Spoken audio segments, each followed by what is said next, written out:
柔美线条，造型流转，雕塑大师何恒雄把水的意象集结浓缩再投射，创作灵感来自家乡。一个桃园是一个碧塘文化，所以我们从小都在池塘的旁边长大。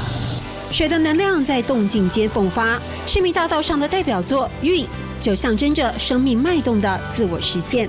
生命大道是川流不息的车流，所以把轮胎跟水珠的意象把它弄在，还有跟宇宙星球的运行的感觉，把艺术生活化，延伸七巧板概念，方圆交汇，能擦撞出什么火花呢？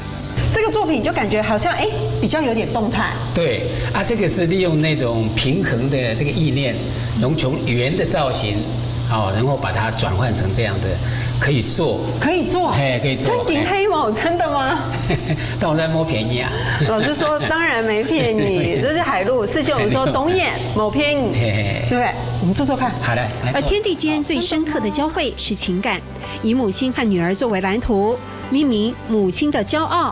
作品倾诉孝心情感。我的孩子稍微长大，我们回来乡下，我妈妈常常带着他，他就喜欢用背包，用那个背带背着他，然后那个感觉，然后他拿一个橘子去跟他玩。受西式美学影响，何恒雄早期风格强烈震撼，迈入中年，心灵层次取代点线面，带点禅风，融合东西方精华，为艺术找出口。台湾应该要怎么样子走，才是真正能够迎接我们到这个整个全世界的这个定位里面。何老师透过他的作品体验人与大自然、人与人之间的对话关系，而他要跟大家分享的是感恩、静观、圆融，还有一种纯粹。真頂希望，懂眼無偏誤。